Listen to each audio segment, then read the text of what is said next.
আসসালামু আলাইকুম। কেমন আছেন সবাই? চলে আসলাম সকাল, সকাল একটা ব্লগ নিয়ে। তো আজকের ব্লগটা খুব সকালবেলা থেকেই শুরু করছি রুটি বানানো থেকে। তো গতকালকে আমি একটা বই অর্ডার করছিলাম 'এক নজরে কুরআন' ডক্টর মিজানুর রহমান আজহারের। তো আমি বলছিলাম অবশ্য যে আমি রেগুলার একটু, একটু করে পড়বো আপনাদের সাথে। আর কাজও করব, আমার কাজও হবে, সংসারের কাজও হবে, পড়াও হবে। তো আজকে আমি ওইটাই শুরু করব। মানে কত কথাই তো আমরা বলি। আজাইরার কথা না বলে যদি আমরা একটু ইসলামের কথা বলি, হাদিসের কথা বলি, তো কত ভালো লাগে না? দিনটা কত ভালো যায়।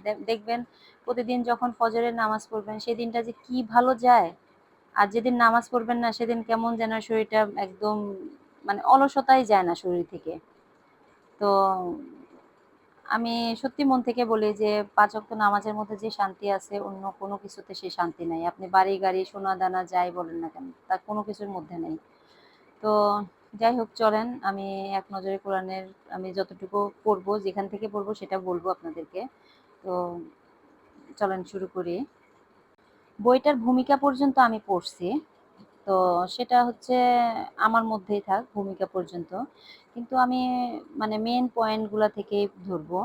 যেমন কোরআন শরীফের মানে কুরআন সংকলনের ইতিহাস, মানে কোরআন কয় ধাপে মানে অতিক্রম করছে এগুলা আজকে বলবো। যেমন কোরআন ৩ ধাপে অতিক্রম করছে। ১ম ধাপ হচ্ছে নবী করিম সাল্লাল্লাহু আলাইহি সাল্লামের যুগ, ২য় ধাপ হচ্ছে আবু বকর রাদিয়াল্লাহু আনহু এর যুগ, ৩য় ধাপ হচ্ছে উসমান রাদিয়াল্লাহু আনহু এর যুগ। আর এই শেষ ধাপে যখন সংকলন করা হয় তখন কুরআনের অনেকগুলো প্রতিলিপি তৈরি করে বিভিন্ন অঞ্চলে পাঠানো হয়। তো ১ম ধাপটা পড়ি আজকে, দেখি কতটুকু পড়তে পারি। নবী করিম সাল্লাল্লাহু আলাইহি সাল্লামের যুগে থেকে ধরি। তো নবী করিম সাল্লাল্লাহু আলাইহি সাল্লামের যুগে কোরআন সংকলনের ১ম এবং প্রধান উপায় ছিল মুখস্থ করা ও হৃদয়ে ধারণ করা। কারণ নবী করিম সাল্লাল্লাহু আলাইহি সাল্লাম ছিলেন একজন উম্মি, অর্থাৎ যিনি লিখতে পড়তে জানতেন না।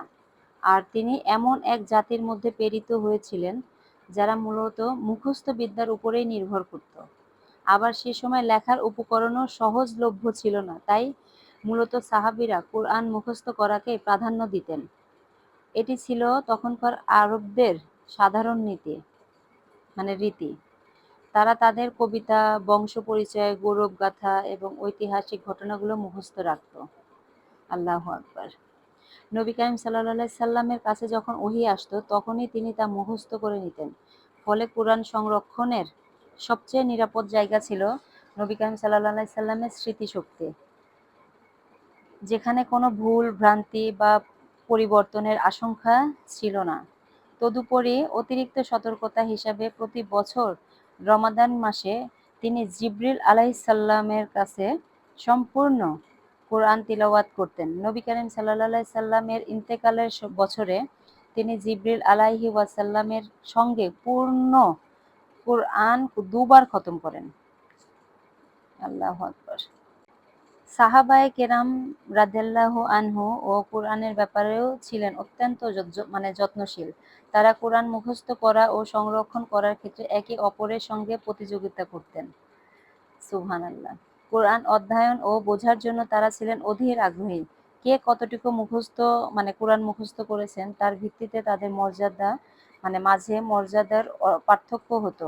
এমনকি কোনো নারী সাহাবীর জন্য তার বিয়ের মোহর হতো একটি কোরআনের সূরা যা তার স্বামী তাকে শেখাতেন। সুবহানাল্লাহ। তারা ঘুমের আরাম ও বিশ্রাম ত্যাগ করে রাত জেগে কোরআন তিলাওয়াত করতেন। গভীর রাতে কেউ সাহাবায়ে কেরামের ঘরের পাশ দিয়ে গেলে শুনতে পেতেন কোরআন তিলাওয়াতের শব্দ, যা মৌমাছির গুঞ্জনের মতো প্রতিধ্বনিত হতো। রাসূলুল্লাহ সাল্লাল্লাহু আলাইহি সাল্লাম যাদের মধ্যে কোরআনের প্রতি এই ভালোবাসা ও যত্ন আরও দৃঢ় করতেন। তিনি তাদের কাছে আল্লাহর পক্ষ থেকে অবতীর্ণ ওহী পৌঁছে দিতেন এবং দূরবর্তী সাহাবীদের কাছে কোরআন শিক্ষার জন্য প্রতিনিধি পাঠাতেন। যেমন তিনি মদিনায় হিজরতের পূর্বে মুসআব ইবনু উমাইর ও ইবনু উম্মি মাকতুম রাদিয়াল্লাহু আনহুম কে পাঠান, যাতে তারা মদিনাবাসীদের ইসলাম শিখান এবং কোরআন তিলাওয়াত করান। একইভাবে হিজরতের পর তিনি মক্কায় মুআজ ইবনে জাবাল রাদিয়াল্লাহু আনহুকে পাঠান, যাতে তিনি মানুষকে কোরআন মুখস্থ করান ও তিলাওয়াত শেখান। উবাদা ইবনু সামিত রাদিয়াল্লাহু আনহু বলেন, যখন কেউ হিজরত করে মদিনায় আসতো, তখন নবী করিম সাল্লাল্লাহু আলাইহি সাল্লাম তাকে আমাদের মধ্যে কোনো এক সাহাবীর কাছে দিয়ে দিতেন, যাতে সে তাকে কুরআন শেখায়। তিনি আরও বলেন, মসজিদে নববীতে কোরআন তিলাওয়াতের শব্দে এক প্রকার গুঞ্জন সৃষ্টি হতো। এমনকি নবী করিম সাল্লাল্লাহু আলাইহি সাল্লাম তাদেরকে নির্দেশ দিয়েছিলেন, তোমরা আওয়াজ একটু নিচু করো, যেন একে অপরের সঙ্গে শব্দ মিশ্রে বিভ্রান্তি সৃষ্টি না হয়।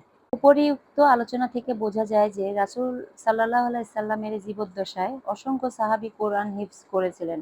মুহাজিরদের মধ্যে ছিলেন ৪ খলিফা: আবু বকর, উমর, উসমান, আলী এবং তালহা ইবনু উবাইদিল্লাহ, সাদ ইবনু আবি ওয়াক্কাস, আব্দুল্লাহ ইবনু মাসউদ, হুযায়ফা ইবনুল ইয়ামান, সামিল মাওলা আবি হুযায়ফা, আবু হুরাইরা, আব্দুল্লাহ ইবনু উমর, আব্দুল্লাহ ইবনু আব্বাস, আমর ইবনুল আস, আব্দুল্লাহ ইবনু আমর, মুয়াবিয়া, আব্দুল্লাহ ইবনু জুবাইর, আব্দুল্লাহ ইবনু সাইব, আইসা, হাফসা, উম্মু সালমা। আর আনসারদের মধ্যে ছিলেন উবাই ইবনু কাব, যায়েদ ইবনু সাবিত, মুআজ ইবনু জাবাল, আবু দারদা, মুজাম্মা ইবনু হারিসা, আনাস ইবনু মালিক, আবু যায়েদ রাদিয়াল্লাহু আনহুম। মোট কথা, ইসলামের প্রথম যুগে কোরআন মুখস্থ করার উপর বেশি গুরুত্ব দেওয়া হয়, কারণ তখন লেখাপড়া জানা লোকের সংখ্যা ছিল খুব কম। আরবদের প্রাকৃতিক স্মরণশক্তি অত্যন্ত প্রখর ছিল, যার ফলে তারা সহজেই কোরআন সংরক্ষণ ও প্রচার করতে সক্ষম হয়। এই পদ্ধতির মাধ্যমে কোরআনের সূরা ও আয়াতসমূহ আরবের সর্বত্র ছড়িয়ে পড়ে। আল্লাহু আকবার, আল্লাহু আকবার, আল্লাহু আকবার। যেভাবে কোরআন লিপিবদ্ধ করা হতো, নবী করিম সাল্লাল্লাহু আলাইহি সাল্লামের যুগে যে কোরআন কেবল মুখস্থই করা হয়েছিল তা নয়, বরং লিখিতও হয়েছিল। নবী করিম সাল্লাল্লাহু আলাইহি সাল্লাম কোরআনের সংরক্ষণকে অত্যন্ত গুরুত্ব দিয়েছিলেন, তাই লেখা ও মুখস্থ করা উভয় ক্ষেত্রেই যত্ন নেওয়া হয়েছিল। নবী করিম সাল্লাল্লাহু আলাইহি সাল্লাম নিজে ওহী লেখার জন্য বিশেষ লেখক নিয়োগ করেছিলেন। যখনই নতুন আয়াত নাজিল হতো, তিনি ওহী লেখকদের ডেকে বলতেন যেন তা লেখা হয় এবং নির্দিষ্ট স্থানে সংরক্ষণ করা হয়। এর ফলে কোরআন শুধু মুখস্থ নয়, বরং লিখিত আকারেও সংরক্ষিত ছিল। ওহী লেখকদের নাম: আবু বকর ইবনু আবি কুহাফা, উমর ইবনুল খাত্তাব, উসমান ইবনু আফফান, আলী ইবনু আবি তালিব, মুয়াবিয়া ইবনু আবি সুফিয়ান, উবাই ইবনু কাব, যায়েদ ইবনু সাবিত রাদিয়াল্লাহু আনহুম প্রমুখ। সাহাবীগণ বিভিন্ন বস্তুতে কোরআন লিখতেন, যেমন খেজুর গাছের পাতা, চামড়া ও পাথরের টুকরো, পশুর হাড়, বিশেষত কাঁধের হাড়। এরপর এই সমস্ত লিখিত অংশ রাসূল সাল্লাল্লাহু আলাইহি সাল্লামের ঘরে সংরক্ষিত থাকত। তবে তখনও কোরআন একত্রিত করে এক খণ্ড পুস্তক বা মুসহাফ হিসেবে লিপিবদ্ধ করা হয়নি। তবে যা কিছু লিপিবদ্ধ হতো, সেখানকার কোরআনের আয়াত ও সূরার বিন্যাস কোনো মানুষের ইচ্ছায় হয়নি, বরং জিবরাইল আলাইহিসসালাম এর নির্দেশনাতেই হয়েছে। নবী করিম সাল্লাল্লাহু আলাইহি সাল্লাম যখনই নতুন কোনো আয়াত পেতেন, তিনি সাহাবীদের বলতেন, এই আয়াতটি অমুক সূরার অমুক স্থানে রাখো। আল্লাহু আকবার।